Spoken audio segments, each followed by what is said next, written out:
नमस्कार, आप देख रहे महाबहस और मैं हूं अजय वत्स। तो क्या पैसे लेकर दिल्ली की सड़कों पर हिंसा का तांडव किया गया? क्या पूरी प्लानिंग के साथ लाल किले पर तिरंगे का अपमान किया गया? क्या किसानों के नाम पर कुछ ताकतें हैं जो सरकार के साथ साथ देश को भी बदनाम करने की साजिश में शामिल थे? याद कीजिए, जैसे सीए के नाम पर लखनऊ की सड़कों पर गदर मचाया गया था, क्या उसी तर्ज पर गणतंत्र दिवस के उत्सव के दौरान दिल्ली को झुलसाने की साजिश रची गई? और इस सब में यूपी के किसान नेता राकेश टिकैत का क्या रोल है?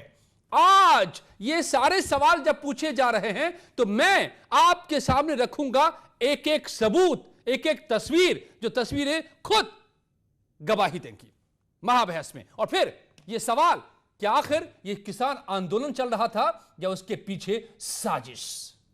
महाबहस आज इसी पर।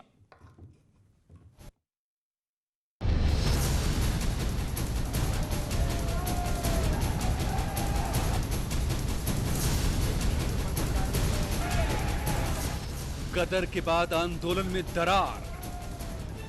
वीएम सिंह, राष्ट्रीय किसान मजदूर संगठन, इस आंदोलन को यहीं पर ही अलविदा कहते हुए मैं आज घोषणा करता हूं कि अपने भारतीय किसान भानु के जो संगठन का यहां धरना चल रहा था लगभग 58 दिनों से, उसको खत्म करता हूं, समाप्त करता हूं। हंगामा मचाएंगे, एक्शन पर मुंह छिपाएंगे।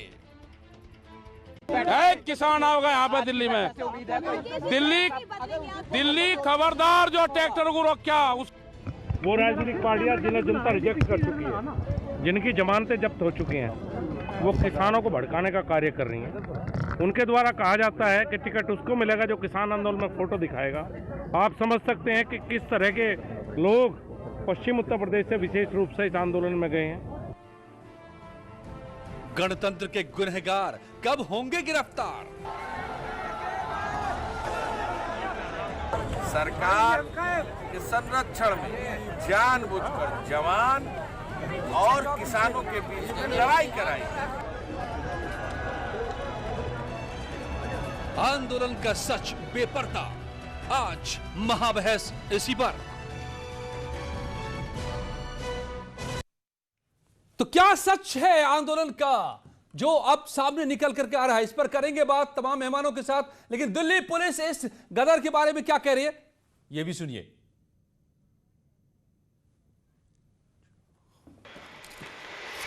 और दिल्ली पुलिस इस वक्त कल से लेकर आज तक की फैक्ट फाइंडिंग के साथ सामने आई है, बता रही है कि क्या क्या हुआ कल, किस किस तरह से दिल्ली को झुलसाने की यह साजिश रची गई थी। यह भी मैं आपको सुनवाऊंगा। लेकिन मेरे साथ इस वक्त जुड़ गए हैं हरीश चंद्र श्रीवास्तव, प्रवक्ता बीजेपी के अनुराग भदौरिया, समाजवादी पार्टी के प्रवक्ता प्रियंका गुप्ता, कांग्रेस की प्रवक्ता डॉक्टर वीरपाल सिंह, कृषि एक्सपर्ट शिवराज सिंह, किसान नेता वेदभूषण, रिटायर्ड एसीपी दिल्ली। लेकिन सबसे पहले दिल्ली पुलिस की प्रेस कॉन्फ्रेंस। वो आगे निकली और बैरिकेड तोड़ने लगी। वहां पे जो हिंसा हुई है, ये अब हमारे दूसरे स्लाइड में आप ऑडियो अगर नहीं देख पा रहे हो तो, नहीं सुन पा रहे हो तो वीडियो आप देख सकते हैं।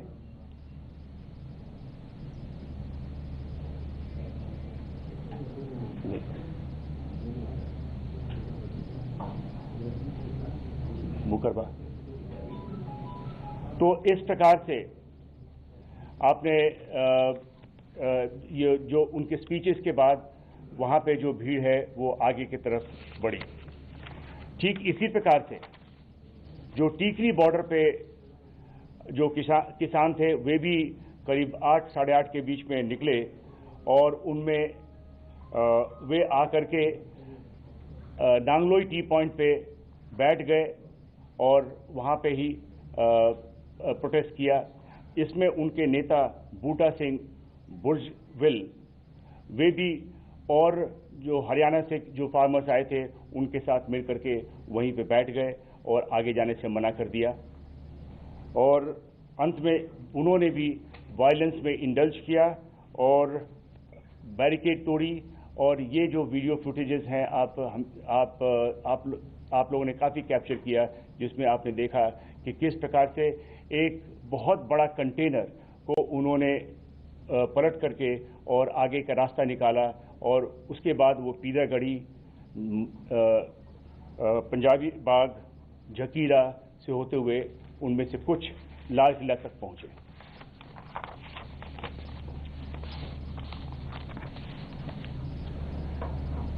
उसी प्रकार से गाजीपुर पे जो किसान थे, उनमें से जो राकेश टिकैत के साथ जो किसान थे और भी उनके साथ और भी संगठनों के किसान, वे भी इसी प्रकार से वायलेंस में इंडल्ज किया और वे आगे बढ़कर के अक्षरधाम गए।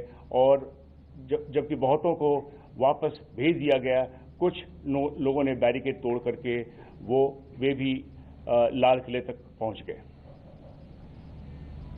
इन सब पुलिस एक्शन में पुलिस ने संयम बरता। पुलिस के पास सभी ऑप्शंस थे, लेकिन पुलिस ने संयम का रास्ता चुना। पुलिस ने संयम का रास्ता इसलिए चुना कि हम जो जान माल की नुकसान नहीं चाहते थे। जो चलिए मैं सीधे मेहमानों का रुख करता हूं। दिल्ली पुलिस के कमिश्नर जो बता रहे थे कि किस तरह से कानून को तोड़ा गया, हालात किस तरह के पैदा किए गए दिल्ली में, और क्यों पुलिस ने अहिंसा का रास्ता अख्तियार किया, नरमी का रास्ता अख्तियार किया। मगर शिवराज सिंह साहब, मैं आज भी आप ही से शुरू करूंगा कि हो गया ना पर्दाफाश कि यह किसान आंदोलन के नाम पर क्या क्या खेल चल रहा था। जो कल से सारी तस्वीरें अब निकलकर सामने आ रही हैं, जो सारी बातें निकलकर सामने आ रही हैं, और जो करतब सामने आ रहे हैं।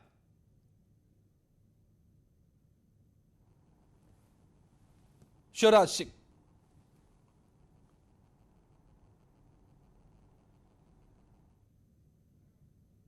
कहना ये है, आंदोलन करने का मौलिक अधिकार है, किसानों की आवाज उठाने का अधिकार है, लेकिन जिन किसान नेताओं के नेतृत्व में लाल किले पर झंडा फहराया गया, किसी विशेष धर्म का तिरंगा का अपमान किया गया, झांकियों से तोड़फोड़ की गई, उसके साथ भारतीय किसान लोक शक्ति किसी भी कीमत पर नहीं है, उनकी घोर निंदा करती है और कड़ी कार्रवाई की मांग करती है।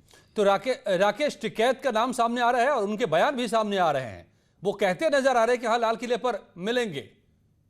जी, क्या माना जाए, पूरी प्लानिंग थी तिरंगे के अपमान की लाल किले पर? राकेश टिकैत का बयान है, उसकी जवाबदेही राकेश टिकैत जी की है।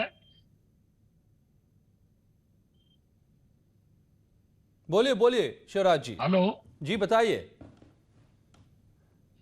मैं ये कह रहा हूं, देखो, जब से देश आजाद हुआ है किसान दुखी है, किसानों की अनगिनत समस्या है। नहीं, ये सारी बातें तो 2 महीने से हम लोग कर ही रहे हैं, ये हम सभी जानते हैं। और आप ही की लड़ाई, नहीं, इसीलिए तो इजाजत दी गई थी कि आप आंदोलन करना चाह रहे, आप बात कहना चाह रहे तो कहें। आप अन्नदाता हैं, आप सिर माथों पर। नहीं शिवराज जी, मैं तो कल के हिसाब की बात कर रहा हूं ना, ये सारी बातें तो पता है। हम ही लोग यहीं पर इसी प्लेटफॉर्म पे महाबहस में दर्जनों बार बात कर चुके हैं पिछले 2 महीने में। अरे भाई, मैं ये कह रहा हूं, जिन्होंने कल ये कृतज्ञ किया है, ना तो वो किसान हितैषी हैं, ना वो देश हितैषी हैं, वो देश के भी दुश्मन है, किसानों के भी दुश्मन है। उनके खिलाफ कड़ी कार्रवाई। कौन है वो लोग? नहीं, आप ये तो बता दीजिए, इस आंदोलन में आप लोग भी तो है ना, कौन हो लोग हैं? अरे वहां सीसीटीवी कैमरे हैं, वहां पुलिस खड़ी है मौके पे। मैं तो वहां मौके पे हूं नहीं, ना मैं किसान मोर्चा का अंग हूं, ना मैं किसान। तो क्या किसान नेता ये कह के बच निकलेंगे क्या? नहीं, आप शिवराज जी, जिन किसान नेताओं ने, जो राकेश टिकैत साहब ने पूरे देश के सामने परसों भरोसा दिलाया कि शांतिपूर्ण तरीके से होगा, गौरवपूर्ण वो पल होगा कि जवानों के बाद किसान परेड करेंगे, तो क्या लाल किले पर चढ़कर के तिरंगे का अपमान, जब जवानों को हम सलाम कर रहे थे, उन जवानों पर हमला ये करने वाले थे क्या? और ये करके बच निकलेंगे, इसका जवाबदेही किसी पर नहीं है क्या इसकी? तो ये बताओ, मैं राकेश टिकैत के संगठन का जिम्मेदार हूं या अपने संगठन का जिम्मेदार हूं? किसान यूनियन लोकपार्टी ने शांतिपूर्वक गांधीवादी तरीके से आंदोलन किया है और एक भी कार्यकर्ता ने अगर लाइन तोड़ी है या भारतीय किसान लोक शक्ति ने कहीं भी देश को अपमानित करने का काम किया है तो स्वयं मैं अपने लिए फांसी की मांग नहीं, करता तो हूं। अब तो सवालों में है पूरा के पूरा आंदोलन ना। नहीं, शिवराज जी, आप उस पर वो आप पर ऐसे करके तो बात नहीं बनेगी ना। दो किसान संगठन आज छोड़ दिया उन्होंने आंदोलन को, तो एक दूसरे पर तो नहीं आप मर सकते ना। जिम्मेदारी तो सामूहिक होगी ना किसानों की। अनुराग भदौरिया, क्या याद है लखनऊ की सड़कों पर सीए के प्रोटेस्ट के नाम पर क्या गदर मचाया गया था? शांतिपूर्ण आंदोलन हम करने आ रहे हैं, इजाजत दी गई थी, लेकिन फिर क्या तांडव किया गया हिंसा का? क्या वही दिल्ली में उसी तरह की साजिश थी? देखिए, 2 महीने से किसान शांतिपूर्ण तरीके से धरना दे रहा है। 100 से ज्यादा किसानों की मौतें हो चुकी। इसके बारे में तो भारतीय जनता पार्टी ने कभी हल्ला नहीं मचाया, कभी उनके लिए 2 शब्द भी नहीं बोले दुख के, तकलीफ के, कि अन्नदाता की मौत हो गई है। कभी नहीं सरकार चिल्लाई, ना सरकार ने कभी किसी मंत्री ने, ना किसी के बड़े नेता ने ट्वीट किया। सरकार की जिम्मेदारी बनती है कानून व्यवस्था को बनाए रखने की। अब सरकार की कानून व्यवस्था फेल हो गई। सरकार जब हमारे देश के लाल किला को सुरक्षित नहीं रख सकती तो आप बताइए मैं कैसे विश्वास कर लूं इस भारतीय जनता पार्टी सरकार पे हमारे शरद को पूरी तरह से हिफाजत कर पाएगी? लाल किले में लोग घुस गए और सरकार देखती रहेगी, सरकार का पुलिस प्रशासन देखता रहेगा। सरकार की जिम्मेदारी नहीं बनती। सरकार की जिम्मेदारी तय नहीं होनी चाहिए। सरकार की जिम्मेदारी तय नहीं होगी, किसानों की जिम्मेदारी जरूर तय करने के लिए तैयार है। बिल्कुल सही है, किसान कभी गुंडा नहीं होता। तो क्या गुंडा होता है वो किसान नहीं होता है, सुन लीजिए। गुंडा कभी किसान नहीं हो सकता। अगर कोई असामाजिक तत्व किसी ने बदमाशी की है, उसको रोकने की, उसको पहचानने की जिम्मेदारी सरकार की थी। सरकार को उनको पकड़ना चाहिए था, पकड़ के उनको कहां है, किस तरह से। ओके अनुराग जी, तो आप ये कह रहे हैं क्या कि इन पर गोलियां चलानी चाहिए थी? दीप सिद्धू कौन है? आप इन पर क्या मांग कर रहे हैं कि ये किसान नहीं थे, ये गुंडे थे और इन पर गोलियां दागनी चाहिए थी सरकार को? आप मांग करते हैं क्या? आप बता रहे क्या? सरकार की जिम्मेदारी सिर्फ गोली चलाना ही नहीं होता है। भारतीय जनता पार्टी ने क्या आप कह रहे हैं इनको रोकना था? प्यार मोहब्बत तो हथियारों से लैस। देखिए पुलिस पर कैसे हमला कर रहे हैं लाल किले में। देखिए पुलिस पर कैसे हमला कर रहे हैं। इनको तो गोलियों से ही रोका जा सकता था। अपने घर चला जाता। नहीं, इनको तो इन पर तो गोलियों से ही रोका जा सकता था। आप कह रहे हैं कि इन पर गोली चलानी चाहिए थी। ऑप्शन नहीं होता है। आपने चलवाई थी अयोध्या में 1990 में, ऐसी ही गोली यहां भी चलनी चाहिए थी। आप ये मांग कर रहे हैं क्या? सरकार जब हठ धर्मी में अटकी हुई है, सरकार हठ धर्म अपना रही है। जब सरकार हठ धर्म अपनाती है तो बताइए समस्या का समाधान कैसे होगा? भैया 11 दौर की बातचीत हो चुकी है। सुप्रीम कोर्ट ने कमेटी बना दी कि बैठ के बात कर लो, सुलझा लो। सरकार ने कहा एमएसपी ले लो, सरकार ने कहा कानून रोक दो। अब कौन हठधर्मी था, कौन हठधर्मी है? डॉक्टर वीरपाल सिंह मेरी समझ में नहीं आ रहा है कि हठधर्मी कौन है। या तो कोई ये ठान के बैठ जाए कि हमें कुछ सुनना ही नहीं, मानना ही नहीं। कौन हठधर्मी है डॉक्टर वीरपाल सिंह? मैं आपको बताना चाहूंगा जी, हमारे देश के 2 सजग प्रहरी, इसको बोलो बंद हो पहले। हमारे देश के 2 सजग प्रहरी, एक खेत का, एक देश की सीमाओं का। देश की सीमाओं का प्रहरी माइनस टेम्परेचर में बॉर्डर पर खड़ा हुआ है, और देश के जो दूसरा खेत का प्रहरी है वो आपने देख लिया दिल्ली में क्या हो रहा है। अब मुझे तो ये किसान कहते हुए भी मुझे तो बहुत मतलब अपने को घृणा हो रही है कि किसान ऐसा काम नहीं कर सकता, लेकिन ये हो रहे हैं।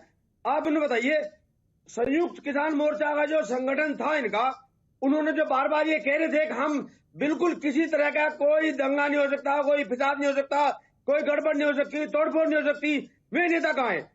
उन नेता को पकड़िए भैया, उनकी जिम्मेदारी है ये। उन लोगों ने किया है काम, उनको सारे 70% जैसे आप बता रहे थे अभी, उन नेताओं की जिम्मेदारी है, उनको जवाबदेही बनती है। दिल्ली में ऐसी स्थिति क्यों आई? जैसे अभी अनुराग भदौरिया कह रहे थे, सरकार की हठधर्मिता कहाँ है भाई? ये बताइए, जब उन लोगों को आंदोलन करने की परमिशन दे दी तो ये हठधर्मिता है उनका, उनके साथ विचार में मिलाना है? कौन सी बात कहेंगे आप इसको? क्या यार, आप लोग बिल्कुल हदी होगी, कोई सोचने वाला नहीं है। देखो कितने दिन से कह रहे थे लोग कि हम हठधर्मिता नहीं करते, हम गड़बड़ नहीं कर सकते, हमारी जिम्मेदारी है। इवन ये कह रहे थे जो दिल्ली का सीपी हमको रास्ता देगा, टाइम देगा, हम उसी तरह आपकी सारी 35 वादे जो कहते हैं उनको 35 वादों को फॉलो किएंगे। लेकिन बताओ कौन सा वादा फॉलो किया है? एक भी बताइए आप। और ये लोग कह रहे हैं इनको तो राजनीति करनी है, इनको नहीं, देश के किसान को खुशहाल नहीं देखना चाहते हैं लोग, इनको नहीं मालूम है कुछ भी किसान क्या होता है, क्या किसान करता है। ये मैं कहना चाहता हूं। यही सवाल है कि ये वाकई किसान ही है क्या जो आंदोलन कर रहे थे अभी तक, या फिर किसानों की आड़ में अब किसानों को भी बरगलाया गया था। गलत हाथों में जो बात कही गई है आंदोलन के जाने की। वेदभूषण साहब रिटायर्ड एसीपी दिल्ली मेरे साथ जुड़े हुए हैं, जरा मैं उनसे समझ लेता हूं। वेदभूषण जी, आप कल दिल्ली पुलिस पर जिस कदर हमला हुआ, दिल्ली पुलिस के थानेदार ने जो ड्यूटी पर ऑन ड्यूटी थे लाल किले में, बयान दिया है कि हर तरह के हथियारों से लैस थे, शराब पीकर आए थे, हमला बोल दिया। हम देख रहे हैं किस तरह से जख्मी हुए हैं, गिरे हैं ऊंचाई से तमाम दिल्ली पुलिस के जवान। क्या हुआ? ये किस तरह का आंदोलन था? क्या ये आंदोलनकारी थे? आप समझाइए। पहले तो मेरा एंकर साहब, मेरा ऐतराज है, आप इनको आंदोलनकारी ना बोलें। आंदोलनकारी देश के लिए लड़ते हैं, देश के जज्बात के साथ लड़ते हैं, ना ये किसान है। ये गुंडा यदि बोलेंगे, क्रिमिनल बोलेंगे तो बहुत छोटा वर्ड है। ये ट्रेटर हैं, गद्दार हैं। इस देश की अस्मिता के साथ इन्होंने जो खिलवाड़ किया है, ये देश कभी माफ नहीं करेगा। किसान, मैं भी किसान हूं और भी किसान के लोग बैठे हुए हैं। ये किसान किसी भी ना रूप से, ना शक्ल से, ना इनके से, जो इन्होंने कारनामे पिछले 2 महीने में किए हैं, दिल्ली को इन्होंने हाईजैक करके रखा हुआ है, सारी सीमाओं को घेर के रखा हुआ है। बेईमान लोगों का एक झुंड है, राकेश टिकैत, योगेंद्र यादव, स्वरा भास्कर, मैं नाम गिनाऊंगा तो बहुत लंबी चौड़ी लिस्ट है इन गद्दारों की। जब ये आंदोलन शुरू हुआ तो इन्होंने कहा पीसफुल रहेंगे, हम दिल्ली जाएंगे। हरियाणा में दंगे हुए, पानी चले, लड़ाई झगड़े हुए, बॉर्डर पर आके बैठ गए। इन्होंने कहा दिल्ली में हमें जगह दी जाए। दिल्ली में बुराड़ी इनको ग्राउंड अलॉट कर दिया गया, पर ये जानबूझ के वहां पर नहीं गए। इनसे पूछो ये क्यों नहीं गए, क्यों वहां जिद करके टीकरी बॉर्डर पर बैठे रहे? क्या सरकार ने इनको ऑफर नहीं दिया था? सुप्रीम कोर्ट ने इनको ऑफर नहीं दिया था? ना ये अदालत का सम्मान करते हैं, ना ये हमारी पार्लियामेंट का सम्मान करते हैं, ना हमारे तिरंगे झंडे का अपमान करते हैं। ये बिल्कुल ट्रेटर गद्दारों का एक हुजूम है। अनुराग भदौरिया, क्या आप जवाब देंगे? शिवराज सिंह, अब ये बोला बूझे। हाँ, अब इनकी अनुराग भदौरिया जनता के सामने अब ये किसी मुंह से नहीं जा सकते। मैं आ रहा हूं आपके पास और हरिश्चंद्र जी के पास भी आ रहा हूं, लेकिन अनुराग भदौरिया जी आप जरा जवाब दीजिए वेदभूषण से। आपका बहुत संगीन आरोप लगा रहे वेदभूषण, पेशेवर पुलिसकर्मी रहे, आईपीएस ऑफिसर रहे, दिल्ली के एसीपी रहे, बहुत गंभीर आरोप लगा रहे हैं। नहीं, वो पुलिस की, मैं उनसे पूछ लूं, मैं उनसे पूछना चाहता हूं कि अरे सुन तो लीजिए, मैं पूछना चाहता हूं जेएनयू के अंदर में घुस के लाठी डंडे से जब जेएनयू के छात्रों पे हमला हुआ था, क्या आज तक दिल्ली पुलिस ने उनको पकड़ लिया? कौन लोग थे? पकड़ पाए? आप पकड़ पाए? टुकड़े आप बात को यहां से वहां नहीं ले जाइए। कल जो दिल्ली में हुआ और जो तस्वीर दिखाई दे रही है, आप उसकी बात करिए। जो जामिया मिलिया में बस जला रहे थे, क्या आपने उनको पकड़ा, अरेस्ट किया? नहीं कर पाए। आप नहीं पकड़ पाते हैं क्योंकि आप फेलियर हैं, आप कानून व्यवस्था बनाने में फेलियर हैं। किसान अपना अधिकार मांग रहा है और लोकतांत्रिक तरीके से लास्ट 2 महीने से मांग रहा है, सरकार ने उसकी मांग मानी नहीं। मैं कह रहा हूं जो किसान ने गुंडा होता है वो किसान नहीं होता है, वो जो किसान होता है वो गुंडा नहीं होता है। आप हर किसान को गुंडा नहीं बोल सकते। आप बोल लेंगे आप किसान के कैसे बेटे हैं जो हर किसान को गुंडा बता दे रहे हैं? आप जो गुंडे हैं वो गुंडे हैं, उन पे कार्रवाई होनी चाहिए, उनकी पहचान निकाल के सरकार कार्रवाई करे। कहां है दीप सिंधु? पता लगाना चाहिए क्या है वो, क्या करता है, किसके साथ उठता बैठता है, उसका पता लगाना चाहिए, उसको बताना चाहिए देश को, सरकार को उसको अरेस्ट करके बताना चाहिए कौन कौन लोग वहां पे थे, लाल किले पे गए, ये कौन तत्व थे जो लाल किले पे झंडा फहराने की कोशिश कर रहे थे। ओके, हरिश्चंद्र श्रीवास्तव और फिर हर किसान गुंडा प्रियंका गुप्ता, हरिश्चंद्र श्रीवास्तव, किसान को गाली नहीं दे सकते। आप किसान को गाली, राजनीति ना करो, मेरे फादर को गाली, आपको शर्म आनी चाहिए। पिताजी को गाली दे रहे हो, हमारी किसान को गाली नहीं दे सकते।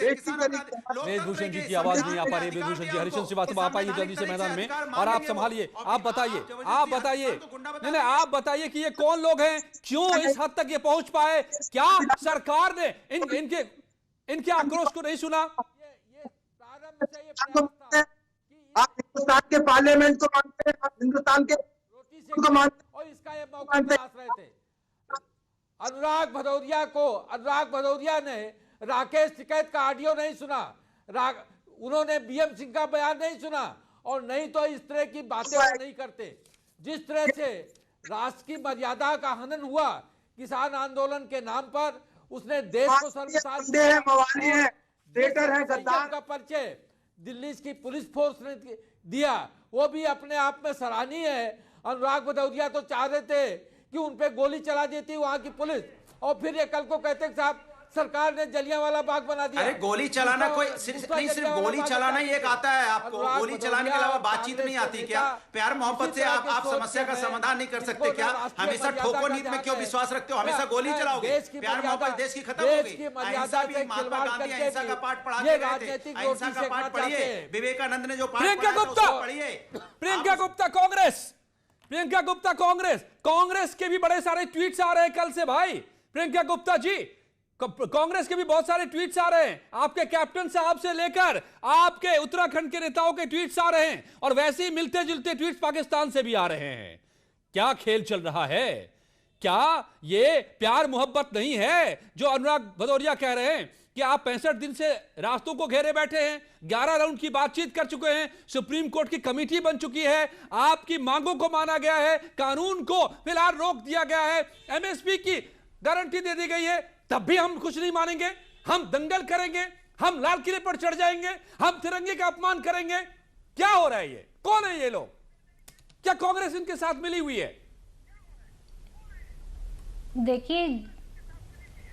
देखिए इसकी जिम्मेदारी तो सत्ता में जो बैठे हुक्मरान है उन्हीं को लेनी पड़ेगी कि आज उनकी नाक के नीचे ये क्या हो रहा है। जो दीप सिद्धू नाम का व्यक्ति है जो ये कहता है कि झंडा फहराने की लाल किला पे मेरी जिम्मेदारी है, वो किसका आदमी है? वो बीजेपी का कार्यकर्ता है, ये सभी जानते हैं। तो क्या उसके खिलाफ कोई एफआईआर दर्ज हुई? अभी तक नहीं दर्ज हुई है। तो मैं जानना चाहती हूं कि सरकार की मंशा क्या है। अगर किसान 2 महीने से बैठा है, 100 से ज्यादा किसानों की मृत्यु हो चुकी है, और आज इस ठंड और इस कड़ाके की ठंड में बैठा हुआ है और ये जिम्मेदारी लेने को तैयार था कि हम शांतिपूर्वक ढंग से इस आंदोलन को जो है करेंगे, अपना पेट्रोल अपना डीजल लगाकर हजारों रुपए बर्बाद करके आज वो वहां बैठा हुआ है, जिसको खेतों में अपनी किसानी करनी चाहिए, और जो बच्चे और पत्नियों को लेकर बैठा हुआ। कांग्रेसी को लाल किला फतह क्यों लग रहा है? जो आंदोलन है उसको खराब करेगा। देश को बता दीजिए ना आप लोग कि कांग्रेसी को क्यों लग रहा है, कांग्रेसी नेताओं को कि लाल किला फतह हो गया। मैं सिर्फ इतना कहना चाह रही हूँ, हिंसा किसी भी समस्या का समाधान नहीं है। तो आपके नेता जश्न मना रहे हैं, कह रहे लाल किले पर फतह हो गई, फॉलोवर रही है और अहिंसा का धर्म अपनाती है। देखिए ऐसा कुछ नहीं है। फतेह वो मनाएंगे जिन्होंने ये काम किया होगा, जिन्होंने पूरा गेम प्लान किया होगा कि हम किस तरह से किसानों को बदनाम कर सकें। आप देखिए कि इस तरह से जो दिल्ली पुलिस है उसकी भूमिका पर भी सवालिया निशान उठाए जाते हैं कि पिछले कुछ दिनों से जितने भी दंगे हुए, दिल्ली में दंगे हुए, उसके बाद ये जो लाल किले पर जो कुछ भी हुआ, बिल्कुल उठेगा सवाल। तो लखनऊ में दंगा हो, लखनऊ को जलाएं तो लखनऊ की पुलिस को जिम्मेदार आप बताएंगी, दिल्ली में दंगा हो तो दिल्ली पुलिस को जिम्मेदार बताएंगी, लेकिन जो आग लगाने वाले हैं वो जिम्मेदार नहीं है। क्या इतनी वेदभूषण जी पुलिस की लाल किले की रक्षा नहीं कर पाई? और लाल किले पर क्यों ही इतनी पुलिस वहां पे थी? यही तो चाहती हूँ मैं, बता दीजिए भाई वेदभूषण जी, क्यों लाल किले की सुरक्षा नहीं हो पाई? ये कल से सवाल बहुत लोग उठा रहे हैं, किसकी जिम्मेदारी? क्यों नहीं हो सुरक्षा हो पाई? अन्नदाताओं पर आपने पार्टी इतनी नरमी क्यों दिखाई? सत्ता से बाहर होने के फ्रस्ट्रेशन में कांग्रेस पार्टी और उसके प्रवक्ता, उसके नेता किसी भी हद तक जा सकते हैं। ये कांग्रेस पार्टी का फ्रस्ट्रेशन है, सत्ता से बाहर होने का फ्रस्ट्रेशन है कि वो किसी भी आतताइयों का भी समर्थन कर सकते हैं। देखिए कांग्रेस पार्टी पर जो भी बोलना है आप किसी और दिन बोलिएगा फुर्सत में, पर आज आप बात करिए कि जो देश में हुआ है, जो गणतंत्र दिवस के दिन हुआ है, जो हमारे लिए शर्मनाक है वो हुआ है, उस पर बात करिए। क्यों आप बस मत रहे और क्यों आपकी इंटेलिजेंस फेल रही? आप और आपका नेतृत्व जिस फ्रस्ट्रेशन की बात कर रहे हैं ना, कांग्रेस पार्टी की ना बात करें आज, फिर किसी दिन बैठेंगे डिबेट में तब बात कर लेंगे हम कांग्रेस पार्टी पर भी। आपको पार्टियों पर बात करने के लिए हमारे पास और भी दिन होंगे। बहुत चीजें साफ होती नजर आ रही हैं कल के बाद से, जितनी बातें निकल कर आ रही हैं कि आप पार्लियामेंट की नहीं मानेंगे, आप सुप्रीम कोर्ट की नहीं मानेंगे, आप बातचीत की नहीं मानेंगे, और आप तिरंगे तक का अपमान कर देंगे, दिल्ली में दंगल पैदा कर देंगे, दुनिया के सामने दिल्ली को और देश को शर्मसार कर देंगे। आप किसान नहीं हो सकते, फिर आपके साथ क्या वही सलूक नहीं होना चाहिए जो लखनऊ की सड़कों पर दंगा फैलाने वालों के खिलाफ हुआ? यह भी सरकार को बताना होगा, क्योंकि जिम्मेदारी इसकी भी सरकार की ही है। धन्यवाद आप सबका मेरे साथ जुड़ने के लिए। जारी है खबरों का सिलसिला।